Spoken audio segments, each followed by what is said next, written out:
समय में उनका पत्ता साफ कर दिया गया है और बहुत सारे नेता हैं जिनका पत्ता साफ अंतिम समय में हुआ है।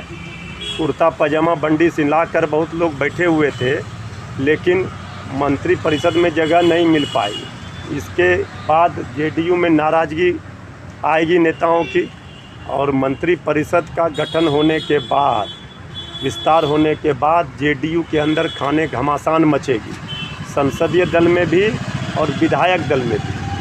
ये बात तय है। मृत्युंजय जी, एलजेपी से भी इस बार बात ये सामने आ रही है कि पशुपति पारस कैबिनेट मिनिस्टर बनने वाले हैं। देखिए, पशुपति पारस जी को अगर एलजेपी कोटे से बनाया जा रहा है तो ये आश्चर्य की बात है, क्योंकि निलंबित सांसद हैं एलजेपी से।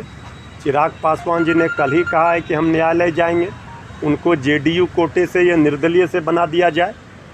तो ये बात तो ये इस बात को बता रहा है कि ये सारी जो पटकथा थी एलजेपी को तहस नहस करने की, स्वर्गीय रामविलास पासवान जी के बंगले में आग लगाने की, ये पटकथा बीजेपी ने जेडीयू के साथ मिल कर के लिखी थी।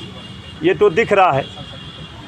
एक सवाल और है कि मदन सहनी ने यूटर्न ले लिया और जाके आज अपने कार्यालय में अपना काम करने लगे, क्या कहेंगे? देखिए, अब कौन सा लॉलीपॉप और टॉफ़ी के बाद उन्होंने यू टर्न लिया ये हमें नहीं पता, लेकिन जिस तरह उन्होंने सार्वजनिक रूप से अपनी पीड़ा बताई थी, अब तो जनता ये जानना चाहेगी कि आखिर कौन सा लॉलीपॉप टॉफ़ी उनको मिल गया जो वो चुप हो गए, शांत हो गए।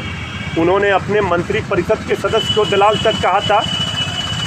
यही बात बीजेपी के माननीय मंत्री ने जब सवाल खड़े किए थे, तो आखिर जब चपरासी उनका बात नहीं सुन रहा था, कोई नहीं सुन रहा था, 5 दिन में सब चीज़ ठीक नहीं है, सब चीज़ नहीं ठीक हो गया होगा, तो एनडीए के अंदर नॉट ऑल इज वेल है सरकार में, ये दिख रहा है। कई और मंत्री फिर इसी तरह से सरकार की पोल खोलेंगे, फिर सरकार का लॉलीपॉप टॉफ़ी मिलने के बाद चुप हो जाएंगे।